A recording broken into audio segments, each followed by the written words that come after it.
Hey guys, tonight we're diving into something that still tightens my chest. When I think about it, the kind of story that starts over a quiet family dinner and ends with silence so deep it hums. You probably won't survive this story if you've ever been told you're in the way by someone you raised, fed, and prayed for. So before you get comfortable, take a moment to watch the video and subscribe, but only if you really like what I'm doing here. We're heading somewhere familiar tonight. Your kitchen, my kitchen. That soft yellow light above the table that's seen laughter, burnt bread, and heartbreak. Now turn off the lights, maybe turn on the fan for some soothing noise, and let's comfortably embark on tonight's journey. The night it happened, the chicken was perfectly roasted golden and crisp with rosemary I'd picked from the garden earlier that morning. The table was set for 3, my son, his wife, and me. Nothing fancy, just a Wednesday meal that smelled of garlic and quiet routines. He was scrolling through his phone, half listening to her chatter about mortgage rates and energy-efficient windows. I didn't mind the half listening. Mothers get used to it. What I wasn't used to was the sudden coldness that entered his tone when he put down the fork and said, "Mom, we've been thinking, maybe it's time you move somewhere more comfortable. You know, closer to people your age." The way he said it, people your age felt like someone scraping a fork against porcelain. His wife didn't even look up. She nodded as if this had already been discussed, maybe rehearsed. I smiled, the kind of polite smile that hides shock, and asked, "Comfortable for me? Or convenient for you?" He sighed like a man too busy for tenderness. "It's just, the house is getting old and it's a lot to maintain. You deserve something easier." Easier. I'd scrubbed these floors until my knees burned, painted these walls, planted those roses that grew around the porch rail. Easier wasn't what I wanted. I wanted to belong, to stay. People still debate whether love makes you blind or just patient. I think it does both. I sat there nodding, pretending to understand, while 1,000 small betrayals, missed calls, rushed visits, forgotten birthdays flashed through my mind like broken glass. When dinner ended, he patted my hand gently like you would an old neighbor's dog. "We'll help you find a nice apartment, Mom." His wife smiled thinly. "Somewhere sunny with new appliances." I noticed how she said, "We'll help, not we'll pay." That difference, small as a comma, spoke volumes. That night, I couldn't sleep. The clock ticked like it was mocking me, each second another reminder that time had made me disposable. I walked through the hall, touching the photos on the wall, his first steps, his graduation, his wedding day. In each one, I saw myself standing slightly behind him, out of focus. Maybe that's what motherhood is, a lifetime of standing behind someone so they can stand in front of you. Still, this house wasn't just walls and floors. It was my history, my husband's sweat, our arguments, our reconciliations, and the land, it wasn't theirs to discuss. They didn't know that part yet. At dawn, I made coffee and watched the light fall across the old oak outside. Its roots had cracked the pavement years ago, stubborn and alive. I thought of my husband, again, how he used to say that families are like trees. The branches grow in different directions, but the roots hold firm. Funny thing about roots, they don't always stay visible. Some dig deep unseen until the whole ground belongs to them. My son would learn that soon enough. He came into the kitchen still sleepy, avoiding my eyes. "Mom, don't be upset. It's not personal." I almost laughed. "Not personal. You're asking me to leave the home your father and I built before you could even spell your name." He rubbed his face, muttering something about practicality. That word practical has destroyed more families than war. I told him, "One day you'll understand that what's practical isn't always what's right." He shrugged. "Maybe." And with that, he was gone. After he left, I sat with my coffee and noticed a small crack in the ceiling above me, like a thin scar. It wasn't new, but somehow it felt symbolic. This house, like me, had been holding itself together quietly for years. I started making lists, what to pack, what to sell, what to leave behind. It's strange how grief sneaks into everyday things, the clink of a cup, the hum of the fridge, the soft ache of empty rooms.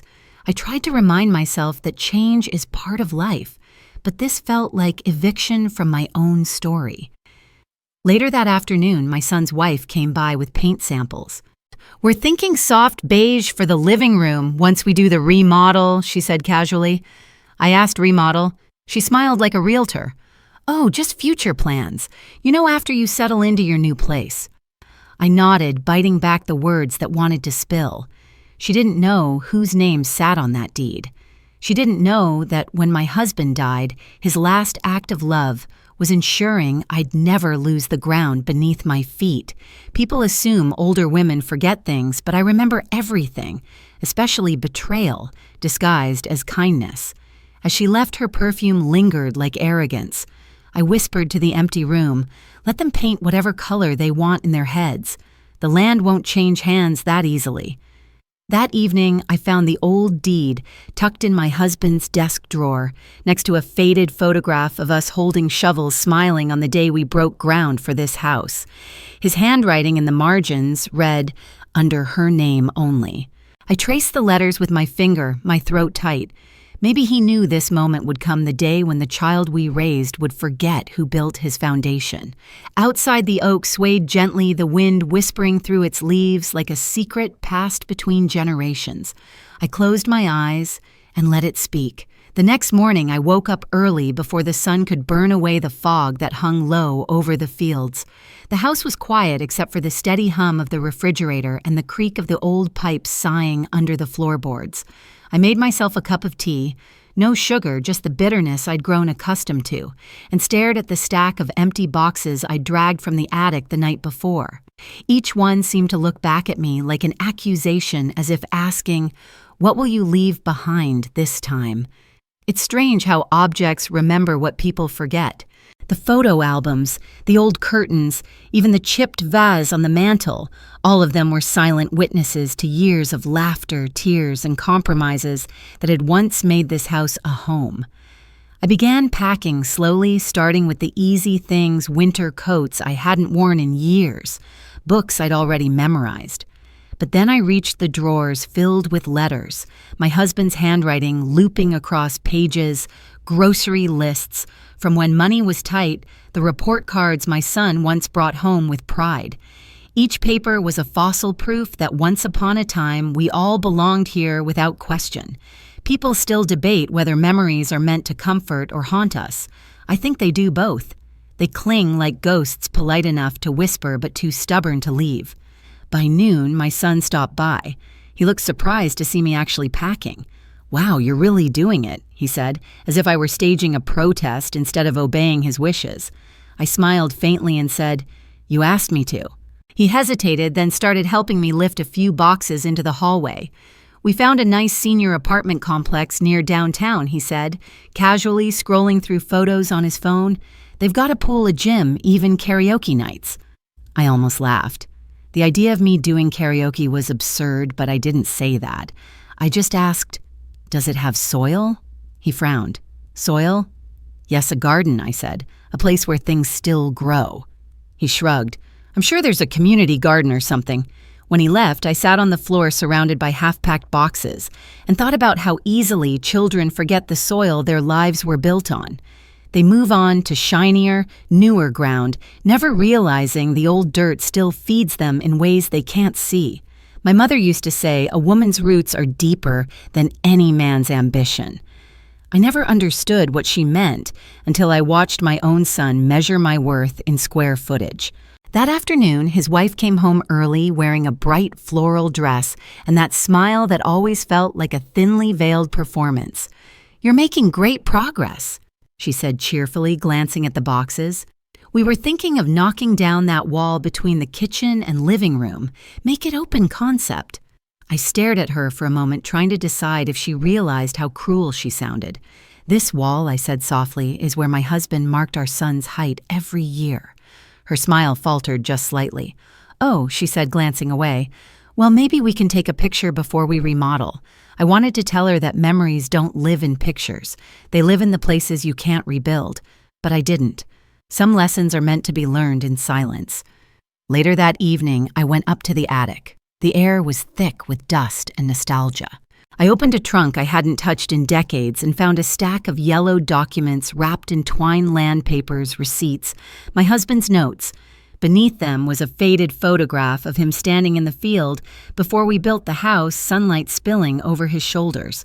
On the back, in his neat handwriting, he'd written, for her always. I pressed the photo to my chest and felt the weight of all the years between then and now. Downstairs, the clock struck 9. I poured myself another cup of tea and stared out the window.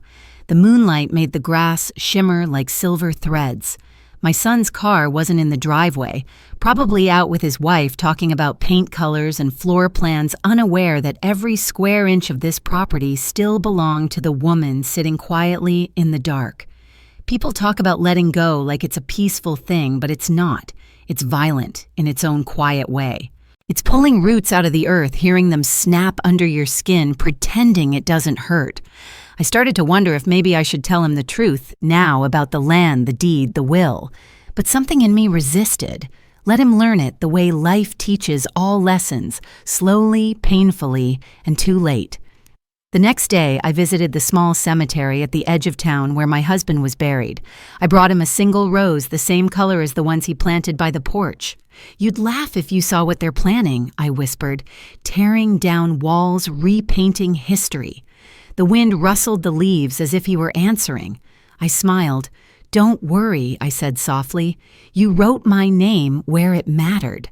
On my way home, I stopped by the bakery where everyone knew everyone else's secrets. Mrs. Clayton, who never missed a whisper, leaned over the counter and said, "Heard your boy's looking to refinance the property. That must be exciting." I felt my stomach tighten. "Refinance." She nodded. "The bank said they're still sorting the title details, something about ownership records being complicated." Her words hung in the air like smoke. I thanked her, bought a loaf of bread I didn't need, and left. At home, I sat on the porch steps and watched the sun dip behind the trees. The crickets sang their nightly song, and for the first time in days, I felt calm. He didn't know yet, but the truth was already moving toward him, slow and unstoppable, like a rising tide. That night, I dreamed of the house before it was built, just an open field, my husband's laughter echoing across the grass. He'd told me once that land remembers its owners even after death. "It's in the soil," he said. "Once you pour your sweat into it, it's yours forever." Maybe that's why I could never truly leave, even if I wanted to. When I woke, the first light of dawn painted the walls gold. The boxes were still there, untouched. I realized something simple yet freeing. I didn't have to go anywhere. Not yet. Maybe not ever. The house creaked softly as if agreeing. I smiled and whispered, "Let's see what happens when they find out who really owns this land." The next few days passed in a strange sort of limbo. My son and his wife were busier than ever talking with contractors, sketching out plans and speaking as if I were already gone. They didn't ask how I was doing, they asked how many more boxes I had packed. Every conversation had the efficiency of a business meeting. "We'll start work on the porch once Mom moves. We'll add solar panels before the winter. We can even put a small guest house where the old shed is." Each time I heard "we," I felt something inside me shrink. It's strange when you raise a child, you imagine the word "we" will always include you. But one day it doesn't, and no one tells you when that change happened. One morning, while sorting through the old drawers in the living room, I came across an envelope with my name written in my husband's handwriting, steady, confident, a little slanted to the right. I hadn't seen it before. The seal was yellowed, the paper soft and brittle. I opened it carefully, and inside were a few old bank receipts, a small gold key, and a note that read, "If anyone questions what's yours, this key opens the truth." Beneath that he'd signed simply H. I held the key in my palm, wondering what door it could open. Maybe the safe deposit box downtown that we'd once shared, or perhaps the small wooden chest buried somewhere in the attic. It was such a him thing to do, leave breadcrumbs instead of instructions, as if he wanted me to solve the puzzle when the time came. Later that afternoon, my daughter-in-law arrived with a clipboard. "We're meeting the surveyor tomorrow," she said briskly. "Just routine paperwork before the remodel." I raised an eyebrow. "Surveyor, yes," she said, "for the property boundaries." I smiled faintly. Boundaries. I repeated, tasting the irony. People still debate whether boundaries are meant to protect or exclude. In families, they often do both. I watched her walk through the living room, her eyes scanning the walls like a tourist mapping a museum. "It's a beautiful house," she said, almost wistfully. "I can't wait to make it ours." That night I sat by the fireplace with the deed papers laid out on the table. My husband's signature glowed faintly under the lamplight, his handwriting beside the legal stamps that confirmed the land was held entirely under my maiden name. I remembered the lawyer who'd helped us, Mr. Davis, a kind man with a fondness for black coffee and country music. I hadn't seen him in years, but I still had his number scribbled on an old notepad. After a moment of hesitation, I called. His voice was slower now, roughened with age, but still warm. "Well, if it isn't Mrs. Caldwell," he said. "How are you holding up?" I hesitated, then replied, "I think my son's trying to sell land that isn't his." There was a pause. Then softly he said, "You kept the papers, every single one." He chuckled. "Then you're fine. But it might be time to refresh the record." The next day I met him in town. The office was smaller than I remembered, cluttered with old files and half-dead plants. He wore the same glasses, though. Now they magnified his eyes into kind owl-like circles. I handed him the papers and he adjusted his glasses, whistling softly. "Your husband was a smart man," he said. "See this clause here. The property was placed under a living trust, yours, not joint. That means the title can't be transferred or refinanced without your explicit consent." I blinked. "So even if they tried, they'd hit a legal wall," he finished. "No bank could approve a loan, no buyer could touch it." I felt both relief and a flicker of sorrow. My husband had predicted this, hadn't he? That one day our own son might value the land more than the love that built it. Driving home, I passed through the main street where gossip traveled faster than the wind. Outside the cafe, two women I vaguely knew were whispering. I caught my name in their sentences, always a bad sign. "She's being forced out," one said. "Imagine after all she's done." The other sighed. "Kids today, no respect. They didn't know I was there and I didn't stop them. Let them talk. Sometimes truth spreads best through rumor." That evening when my son came by, he looked unusually tense. "Mom," he said, "the bank called. There's an issue with the title, something about your name being the sole owner." His tone carried a trace of accusation, as if I'd tricked him. "That's correct," I said calmly. "Your father arranged it that way." He frowned. "Why would he do that?" I met his eyes. "Maybe because he trusted me to protect what he built." He looked away, jaw tight. "Well, it complicates things. The bank won't approve the renovation loan without joint ownership." I smiled gently. "Then maybe the house doesn't want to be renovated." He didn't respond. The silence between us was thick, the kind that fills the air when love has turned into something brittle and sharp. "You could transfer the deed," he said finally. "Just sign it over. It would make everything easier." I studied him, this grown man who once built sandcastles at my feet, now asking me to surrender my ground. Easier, for who I asked softly. For all of us, he said, avoiding my gaze. For the future. I shook my head. "No, son. The future doesn't start by erasing the past." After he left, I walked through the house in silence. The air smelled of dust and lavender polish. The evening sun cast long, honey-colored lines across the floor. I touched the banister, remembering how small his hands once were when he slid down it, laughing. People think betrayal happens in big, dramatic moments, but most of the time it's quiet, disguised as practicality, framed as progress. That night, I sat at the kitchen table with the key my husband had left me. I turned it over and over in my palm until I noticed something etched on the side, tiny initials BB42. It hit me suddenly, the small lockbox in the bank vault, number 42. I hadn't opened it in nearly 20 years. My pulse quickened. Whatever he'd left there, he'd meant for me to find when things reached this breaking point. The next morning, I called the bank and arranged a visit. The clerk was young and polite, unaware of the storm brewing around my name. When she brought out the box, my hands trembled slightly as I unlocked it. Inside was a single document neatly folded and sealed with wax. I broke the seal and read the title, Land Trust Declaration. It confirmed in unmistakable language that the land and everything on it, House Barnes oak trees, were protected assets under my independent estate. My husband had even added a clause ensuring that the property could never be sold or mortgaged without my living consent. Beneath his signature was a small note. If they ever forget where they come from, remind them. I closed the box, tears welling up. It wasn't about the land anymore. It was about love turned into legacy, and legacy turned into warning. My husband's voice echoed in my memory. One day you'll need to remind them. And I knew that day had come. When I came back from the bank that afternoon, the sky was heavy with storm clouds, low and gray like an old wool blanket. I parked my car and just sat there for a minute holding the document in my lap. The rain started to fall in soft, steady lines against the windshield, each drop catching the reflection of the porch light I'd left on. I thought about how many times I'd come up that driveway in the last 30 years, sometimes with groceries, sometimes with joy, sometimes with grief, and how this moment felt heavier than all the others combined. Inside, I could hear laughter, my son's voice mingled with his wife's, the television blaring in the background. Life continued indifferent to truths waiting in envelopes. I walked in quietly, shaking the rain from my coat. They were sitting on the couch, feet up on the coffee table that still had the little burn mark from my husband's cigar. "Hey, Mom," my son said, without looking away from the screen. "We didn't expect you back so soon." His wife smiled politely, though her eyes flicked to the folder in my hand, like a cat noticing movement.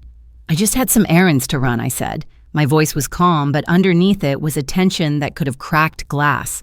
I went upstairs to my room, sat on the bed, and opened the document again. The legal language was dry, but to me it read like poetry. Each clause another verse written in protection, each signature a vow. It wasn't just property, it was proof that love could outlast greed, foresight could outsmart entitlement.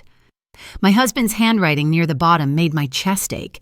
I could almost hear him say, "You'll know when to use it." That night, thunder rolled in the distance and the rain came harder. Around midnight, I heard footsteps in the hallway. My door opened slightly and my son peeked in. "You're awake?" he asked.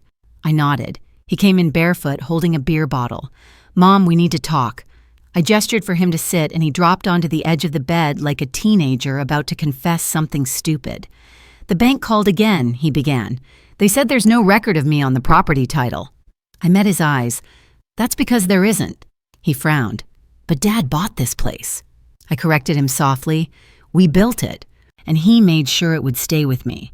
He took a long breath, rubbing his temples. "You don't understand how hard it is for us right now," he said, voice trembling with frustration. "The remodel, the loan, it's all for the family. I'm trying to make this house worth something." I almost laughed bitterly. "Worth something?" I echoed. "It already is. You just stop seeing the value that isn't in dollars. People still debate whether greed is born from need or from pride. I think it's both. One feeds the other until love becomes collateral." My son looked at me, eyes tired. "I'm not trying to take anything from you," he said. "I just need you to trust me."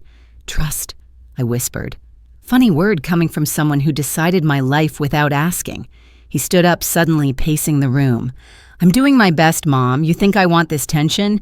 You think I wanted to have this conversation? I stayed quiet." "You don't get it," he said, voice rising. "This isn't just about the house. It's about moving forward."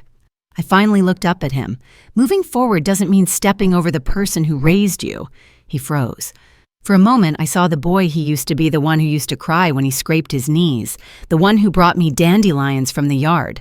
Then the anger returned and he left the room without another word. The door slammed, rattling the old picture frames on the wall. After he was gone, I sat in silence for a long time. The rain against the window sounded like a clock counting down. I thought about every small sacrifice I'd made for him, missed vacations, double shifts, sleepless nights worrying if he'd make it home safe. And now, here I was, defending my right to exist in the home I built. Around 2 a.m, the storm hit hard. Lightning lit up the room and thunder cracked close enough to shake the floor. Then over the noise, I heard the front door open. I rushed downstairs to find my son stumbling in, drenched, his clothes plastered to his skin. He was drunk, eyes red, anger spilling out of him like spilled liquor. "You planned this," he shouted. "You and Dad. You planned to control everything even after he died. Stop," I said quietly, but he wasn't listening. "You think I don't see what's happening. You're trying to humiliate me, make me beg for permission to live in my own home." His words slurred at the edges, but the venom was clear. I stepped closer, my voice steady. "This isn't about control, it's about respect." "Respect," he barked out a laugh. "You don't respect me enough to trust me with the house." The lightning flashed again, illuminating his face, angry, desperate, lost. "I trusted you with my heart," I said softly. The house was never the test.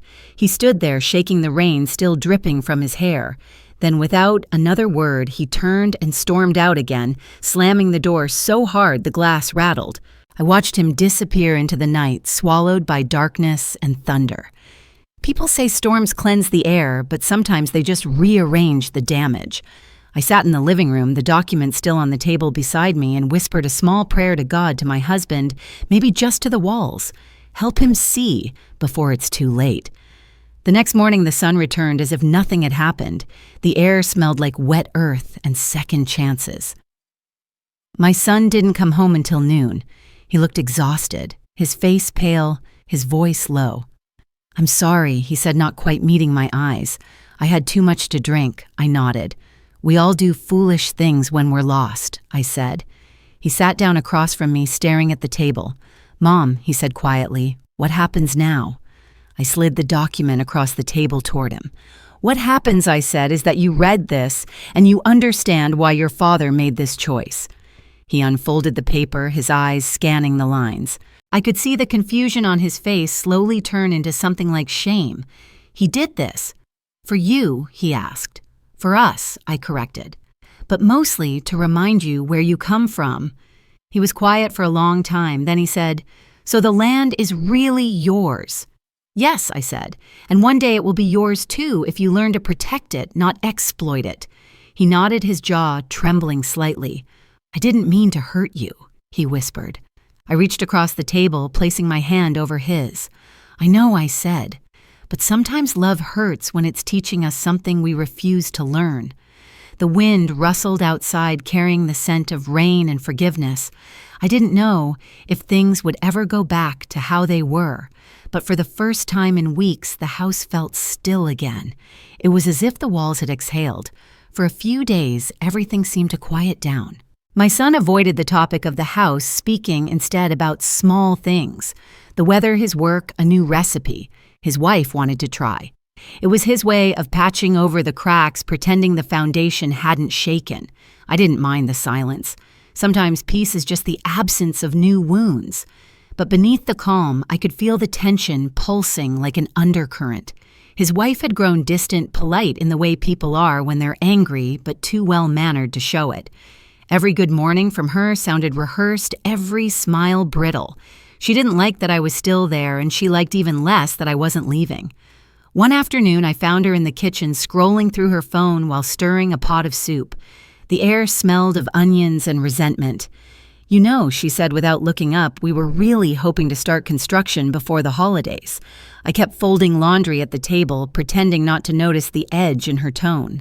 "I'm sure the holidays will come no matter what," I said mildly. She sighed dramatically, setting down the spoon. "It's just complicated now, with the ownership thing." "The ownership thing," I repeated. "That's one way to describe my life."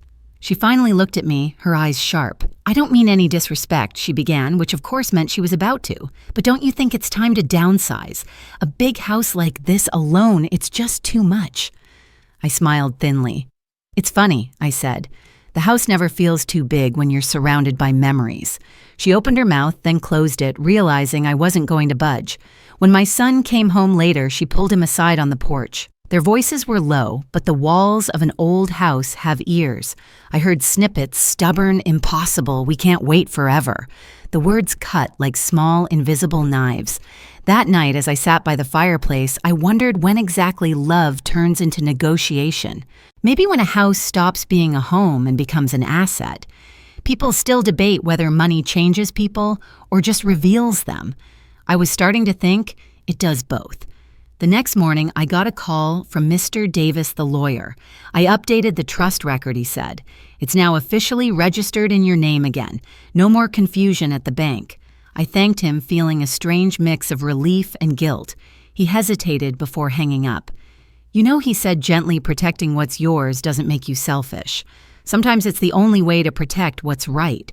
His words stayed with me all day. Later that week, my son asked if we could talk. We sat outside under the old oak tree, the same one that had stood watch over our family for decades. The leaves shimmered gold in the afternoon light.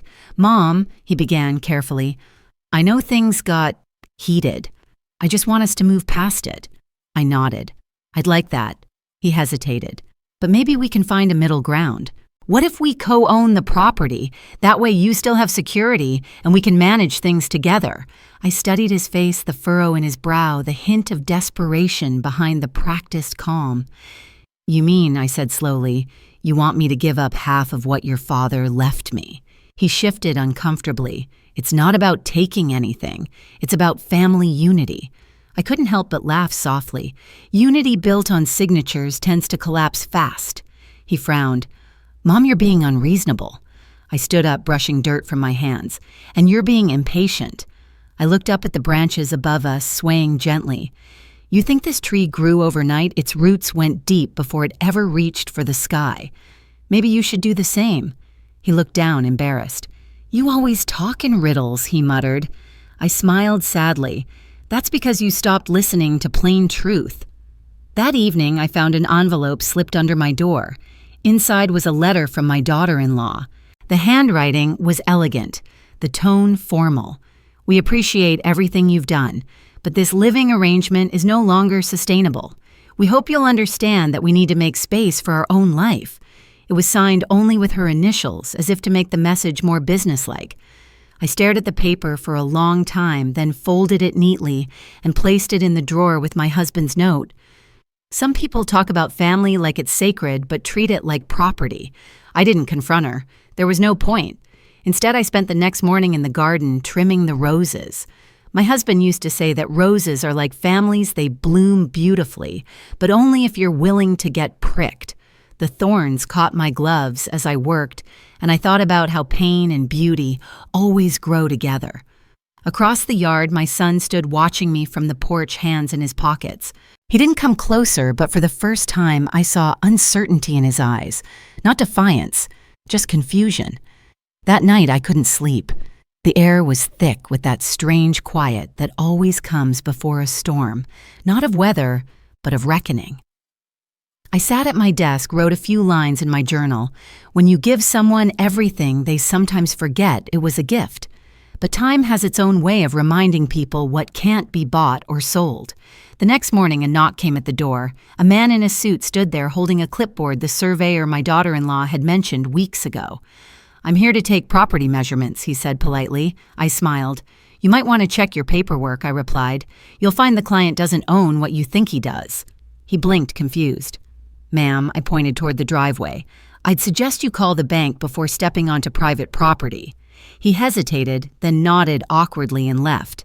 Later that day, my son came home furious.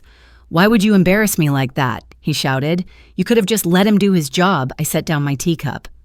"His job," I said calmly, "is to measure boundaries. Mine is to remind you where they are." He stared at me for a long time, his face flushed. "You've changed," he said finally. "You used to be kind." I looked at him steadily. "Kindness isn't the same as surrender." He stormed off again, and for the first time, I didn't feel hurt. I felt steady. The kind of steady that comes from standing on your own ground, literally and figuratively. That night, as I walked out to the porch, the sky was painted with stars. The air smelled like rain again, like something waiting to be renewed. I whispered to the darkness, maybe to my husband, maybe to myself, "You were right. They had to learn it the hard way." Inside, the clock ticked softly, marking another minute in a house that still belonged to me. The roots beneath it held firm, no matter how many times someone tried to redraw the lines above. The following week began with the kind of uneasy peace that always feels temporary. The air in the house was different, quiet, but not calm. You could almost hear the thoughts everyone wasn't saying. My son stopped arguing, which should have felt like relief, but instead it felt like the pause before another wave. His wife was polite again, overly polite, the way people are when they've decided to play a longer game. Every Mrs. Caldwell she used now had a layer of frost. It's fascinating how families can live under one roof and still be strangers circling each other in silence. I tried to keep busy. I baked bread, swept the porch, watered the roses. Every chore became an act of defiance, a quiet reminder that I wasn't just visiting my own home. On Tuesday morning, the mail came with a fat envelope from the county office. It was addressed to homeowner Mrs. L. Caldwell. Just seeing that title steadied me. I opened it slowly and found updated records confirming what I already knew. The land, the house, every inch of soil was registered solely in my name. I laughed softly to myself, not out of spite, but out of relief. Paper had spoken louder than all our arguments combined. That evening, I heard my son and his wife whispering in the next room. My name came up, followed by the word lawyer. I pretended to keep reading my book, but my ears sharpened like a cat's. "We can't challenge it," he said. "It's airtight." "There must be a way," she hissed back. "You're her only child. There has to be some clause." His voice cracked a little. "You don't get it. Dad made sure of this. If I push harder, I'll just lose her completely." "Maybe you already have," she muttered. "People still debate whether marriage unites or divides families. From where I was sitting, it seemed to do both, tying some people together while cutting others apart. That night, I couldn't sleep. I sat by the window looking at the moon through the oak branches. It's strange how the same moonlight can make two people feel opposite things, hope for one, guilt for another. I thought about my son as a boy again, how he used to run barefoot through the yard, how his laughter once made the walls of this house ring like bells. Now that same voice sounded like an echo of something lost. The next morning, I decided to take a small trip to town, not for errands, just for clarity. I stopped by the cafe where the usual crowd was already gossiping over coffee. Mrs. Clayton spotted me immediately. "Oh, Mrs. Caldwell," she said, leaning in. "We heard the good news, the land's finally in your name again. That must be a relief." I smiled faintly. "It always was," I said. "Some people just forgot." She nodded knowingly. "Families can be tricky. Everyone wants roots until they realize roots don't move." I left a generous tip and drove out to the small hill that overlooked our property. From there, you could see the old barn, the pond, the line of willows along the fence. It was beautiful in a simple, honest way. My husband and I used to come here after long days of work, sit on the hood of the truck, and watch the sunset. One day he'd said once, "This land will teach our son everything he needs to know if we're patient enough to let it." I realize now that he hadn't meant farming lessons or business sense. He meant humility, gratitude, perspective. When I returned home, my son was waiting for me on the porch steps. He looked tired, eyes shadowed, shoulders heavy. "Mom," he said quietly, "we need to talk again." My stomach tightened. About what? About everything. We sat together on the steps, the wood, warm from the afternoon sun. He took a deep breath. "I've been thinking about Dad a lot lately," he said, "and about you." I stayed silent, letting him find his words. "When he died, I thought I had to take over, be the man of the house. But somewhere along the way, I think I started treating you like an obstacle instead of a person." His voice cracked. "I don't know why I did that." I looked at him, really looked past the frustration, the mistakes, the arrogance, and I saw the scared, uncertain child still buried inside the grown man. "You were trying to protect what you thought was yours," I said softly. "But everything you have came from love, not possession. That's what you forgot." He nodded, eyes glistening. I was stupid. "No," I said, "just impatient. Patience is what turns inheritance into legacy." He exhaled shakily, running a hand through his hair. "She doesn't get it," he whispered. "My wife. She thinks this place is just land. But it's more than that." "It is," I agreed. "It's history. It's the sum of everything we survived. For a long time, we just sat there listening to the sound of the wind moving through the trees. Somewhere a crow called from the distance, its voice sharp and lonely. Then my son said quietly, "I'll talk to her. We'll stop the plans." The next day, the contractors called to cancel their appointments. The paint samples disappeared from the counter, and for the first time in weeks, the house felt peaceful again, not empty, not defeated, just still. That weekend, I baked a pie just like I used to when he was little. When I brought it out, he smiled. "Apple cinnamon," he said. "Your favorite," I replied. We ate in silence for a while, the air thick with unspoken forgiveness. Finally, he said, "You know, I used to think you stayed here because you were afraid to change." I smiled gently. "And now I think you stayed because you knew something I didn't." Maybe I said, or maybe I just knew that roots can't grow if you keep digging them up. Later that evening, I found him outside, standing under the oak tree. He looked up at its branches, the sunlight flickering through the leaves, and said almost to himself, "I never realized how much this place is part of us." I nodded. "That's the thing about land, son. It holds memories even when we don't want to." As the sun dipped below the horizon, the sky turned the color of old copper, and the air cooled with that gentle quiet of endings. He turned to me, then voice low, "I don't deserve your forgiveness." "Maybe not," I said softly, "but you've got it anyway." People still debate whether forgiveness heals the one who gives it or the one who receives it. I think it heals both slowly, unevenly, but enough to keep love alive. That night, I went to bed with the windows open, the smell of wet earth drifting through the room. I heard crickets, the faint hoot of an owl, and the creak of the house settling into its bones. For the first time in a long time, I felt peace, not the quiet of surrender, but the calm of survival. Peace is a strange thing. It doesn't arrive with fanfare or bright light. It tiptoes in, quietly sits beside you, and waits to see if you'll notice. The week after our confrontation, that's exactly what happened. The air around the house felt different. The walls, once tense with arguments, seemed to breathe again. My son stopped avoiding me, though guilt still hung on him like an ill-fitting jacket. His wife, meanwhile, moved through the house with the quiet resentment of someone who'd lost a game she didn't realize she was playing. She was polite, always polite, but her eyes told a different story, a mix of frustration, embarrassment, and maybe even fear. I tried to make the days gentle. I cooked breakfast, tended the garden, played old music on the record player. The simple rhythm of life has a way of mending cracks that shouting never could.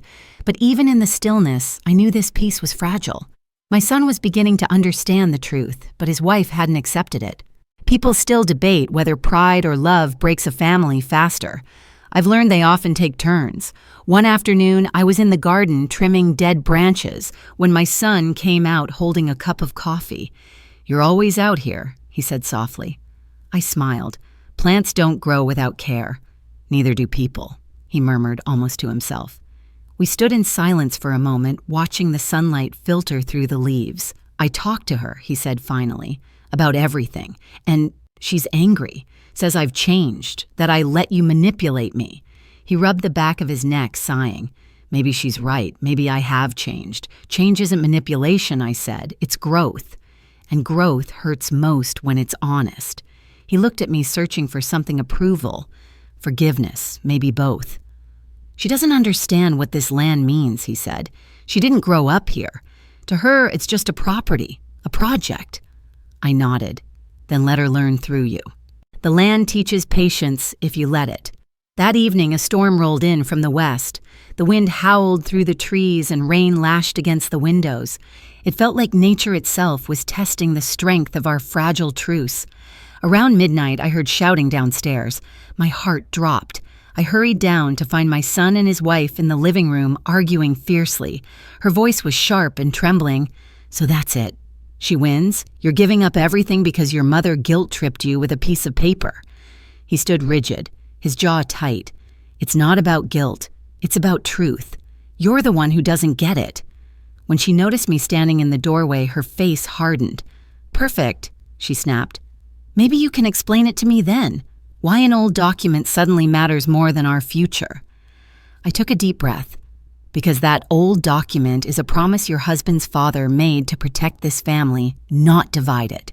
By giving everything to you," she shot back. "That's protection." I stepped closer, my voice steady. "It's not ownership that matters, it's stewardship. This land was never about money. It was about belonging." She laughed bitterly. "Belonging? You mean control?" "No," I said. "Control is what happens when people forget gratitude.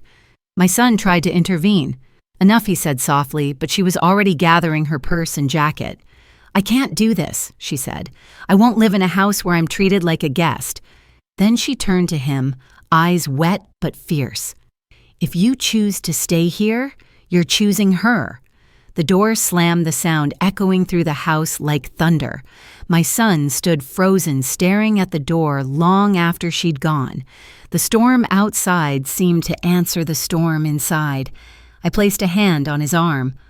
Let her cool down, I said gently. Pride burns fast. It needs air to die. He nodded, his face pale. She doesn't understand, he whispered. She thinks this is about sides. Then don't make it one, I said.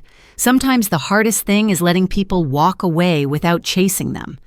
The next morning, the house was unnervingly quiet. The air smelled like damp earth and regret. My son sat at the kitchen table, untouched coffee growing cold beside him. She's staying with her sister, he said flatly. She said she needs time. Then give it to her, I said. Time has a better way of explaining things than we ever could. Days passed. The storm cleared, but the emotional weather lingered. I noticed my son spending more time outside fixing the fence, mending old garden tools, even repainting the porch steps. It wasn't just work, it was therapy, a way of reconnecting with something solid. One afternoon I joined him, handing him a paintbrush. You missed a spot, I teased.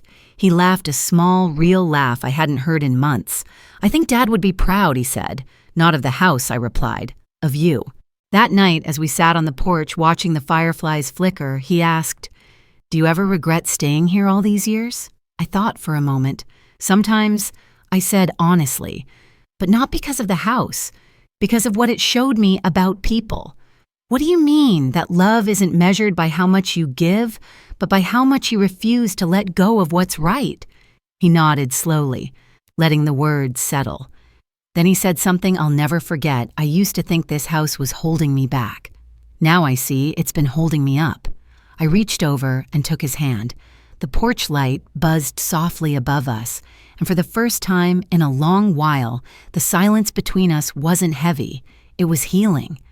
Later, before bed, I looked out the window at the oak tree, its branches silhouetted against the moonlight. It looked ancient, unshaken, as if it had seen every argument, every reconciliation, every birth and funeral that had ever taken place on this land. I realized then that the tree wasn't just a symbol, it was a witness. It had seen us all at our worst and still stood tall. Maybe that's what family is supposed to do. People still debate whether forgiveness is strength or surrender. To me, it's neither. It's simply endurance, the quiet decision to stay rooted when everything around you tempts you to leave. The wind rustled through the leaves, whispering a sound that could almost have been applause. I smiled and whispered back, "Thank you." A few weeks went by before anything changed. The air had that early autumn bite, the kind that makes you pull your sweater a little tighter but still breathe deeper because it smells like renewal. The leaves along the driveway began to yellow, and the sound of the wind in the oaks grew gentler, less like warning, more like song. My son had settled into a strange rhythm, quiet, reflective, almost humble. He'd go to work, come home early, help me with small chores. Sometimes we didn't speak much, but when we did, it wasn't about the house anymore. It was about memories, Dad's old jokes, the time he broke his arm climbing that same oak tree, the smell of rain-soaked earth after summer storms.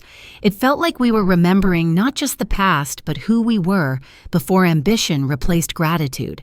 One morning, I found him standing by the fence, looking out at the field. The light hit his face softly, and for the first time in years, I saw peace instead of frustration. "You know," he said quietly, "I used to think you were clinging to the past. But now I get it. You weren't afraid to move. You were afraid to let the wrong people move in." I smiled. "It took you a while to see that," he chuckled. "Yeah, I guess wisdom runs late in our bloodline." He had started planting new saplings along the southern fence line, and every afternoon I'd watch him dig into the soil carefully, respectfully, as if asking permission from the earth before breaking it. It reminded me so much of his father that sometimes I had to look away. People still debate whether traits like kindness or responsibility are inherited or learned. Watching him that day, I decided it doesn't matter. What matters is remembering who taught you the meaning of them in the first place. His wife hadn't returned, though she called occasionally. I could hear her voice faintly through the wall when he spoke with her, measured, distant, testing the waters of reconciliation. He never raised his voice, never argued, just listened. That patience was new in him. Maybe pain had taught him what advice never could. One evening, after one of those quiet calls, he came to sit with me in the living room. "She's thinking about coming back," he said, "but she wants us to sell the place." I looked up from my knitting. "And what do you want?" He hesitated, then sighed. "For the first time in my life, I don't know. I just know I can't lose both of you." "Then don't choose between us," I said. "Choose what's right. The people who love you will learn to stand beside that." He looked at me for a long moment, then nodded. "You sound like Dad." "Good," I said softly. He was the wiser one. The next day, I found a letter in the mailbox handwritten with my name on the front. The handwriting was unfamiliar but neat. It was from my daughter-in-law. "Dear Mrs. Caldwell," it began. "I know we haven't seen eye to eye, and I said things I shouldn't have. I let pride speak louder than understanding. This house means a lot to you, and I see now it means a lot to him, too. I just hope one day we can find a way to share this space without bitterness." I read it twice, maybe 3 times before setting it down. The words weren't perfect, but they were honest. Sometimes that's enough to start healing. That evening, I gave the letter to my son without a word. He read it slowly, then looked up, eyes glassy. "She wants to come for dinner," he said. "Tomorrow?" I nodded. "Then we'll cook like we used to." The next day, I woke early and went to the market. I bought her favorite flowers, white lilies, and a bottle of wine I remembered she liked from the last Thanksgiving we shared before everything fell apart. When I got home, the house smelled of roasted chicken and rosemary, again just like that night months ago when this all began. Only this time, the tension had been replaced by something fragile but hopeful. When she arrived, she looked nervous, standing on the porch as if asking permission to enter. I opened the door wide. "Come in," I said gently. "This house doesn't close itself to family." She smiled faintly, eyes brimming with the kind of emotion pride can no longer mask. We ate quietly at first, small talk about work, the weather, the town gossip. But soon the conversation softened into laughter. It wasn't the same as before, but maybe that was the point. Families don't go back. They grow forward if they're lucky. After dinner, we sat on the porch, the 3 of us wrapped in blankets, watching the stars bloom above the dark fields. The oak tree swayed in the breeze, whispering like an old storyteller who'd seen it all before. My daughter-in-law broke the silence first. "I didn't understand," she said. "I thought this place was a wall between us, but now I see it's what holds us together." I nodded slowly. "Land doesn't divide people," I said softly. "People do that to themselves." My son reached over, taking both our hands. "Maybe we can start again," he said. "Different this time." I squeezed his hand gently. "Different is good," I said. "Different means we learned something." People still debate whether forgiveness erases the past or just softens it. I think it does. Neither, it transforms it. It turns sharp edges into lessons, wounds into reminders. The oak tree rustled above us, as if agreeing, and for a fleeting moment, everything felt whole again. Later that night, after they went to bed, I stepped outside alone. The moon was high, silvering the grass and the roof, painting everything with quiet grace. I looked up at the old oak, its branches stretching wide like a guardian. "We made it through," I whispered. "You kept us steady." A single leaf fell, landing softly at my feet, and I smiled. Maybe that was its way of answering. I turned off the porch light, letting the night wrap around the house. The silence wasn't heavy anymore. It was sacred, like a blessing whispered through time. Autumn deepened, and the land changed colors, as if it too was exhaling after a long argument. The fields turned to amber. The sky took on that soft, melancholy hue that only October brings, and even the air smelled wiser. My son and his wife began to find a rhythm again, hesitant at first, like dancers remembering a forgotten step, but steadier with each passing week. I watched from the sidelines, not intruding, just witnessing, because sometimes a parent's greatest role is to step back quietly when love starts learning how to stand on its own again. The house, my old stubborn house, seemed to hum differently now. Every sound felt gentler. The creak of the floorboards, the sigh of wind through the window frames, the kettle's whistle in the morning. It was as if the walls, too, had forgiven us. I started baking again, pies, bread, the kind of meals that bring people to the table without needing words. My daughter-in-law began joining me in the kitchen, asking shyly for old recipes. "How did you make the crust so soft?" she asked one afternoon, rolling dough beside me. "Patience," I said with a smile, "and cold butter. Everything good in life needs a little chill and a little time." She laughed softly, and for the first time I saw her without the shadow of resentment in her eyes. People still debate whether in-laws can ever truly become family. I used to think not that respect could be forced, but love couldn't be taught. But that day, as flour dusted her hair and she giggled like a schoolgirl when the dough stuck to her hands, I realized love doesn't need to be taught. It just needs a place to breathe. In the evenings, we all began sitting together on the porch again. Sometimes we talked, sometimes we didn't. My son would hum old songs his father used to sing, and his wife would rest her head on his shoulder, eyes half closed, content. The oak tree stood above us, heavy with golden leaves, and I felt a deep gratitude for its quiet patience. It had watched us fight, fracture, and forgive all without moving an inch. One night, my son turned to me suddenly and said, "Mom, I've been thinking about something." I smiled. "That's usually how trouble starts." He chuckled. "No, seriously. About the land. I want to start using it again. Maybe grow something Dad would have been proud of." I raised an eyebrow. "Like what, corn, wheat?" "No," he said, his eyes lighting up. "Vineyards, small scale, maybe a local label, Caldwell Roots." I laughed. "That's ambitious." "So was you staying here," he said, "and you pulled it off." The idea took hold fast. He began researching soil pH irrigation systems, grape varieties that could handle the local climate. I'd catch him out there every morning before work, boots muddy, hands on his hips, surveying the land with that same look his father once had, the look of someone seeing not what is, but what could be. His wife supported him fully this time. I think she finally understood that the land wasn't a prison, but a chance for them to build something together. I helped where I could, offering advice, packing lunches, writing down old farming tips from my husband's notebooks. It felt good to see life return to the soil. The first sprouts appeared by late November, small and fragile, but full of promise. "They look weak," my daughter-in-law said one morning. "They are," I replied. "Everything strong starts that way." As winter crept in, we spent more time inside, gathered around the fireplace. My son built new shelves for the living room, and his wife redecorated with soft colors and warm textures. It was still the same house, but it felt reborn, like a scar turned into art.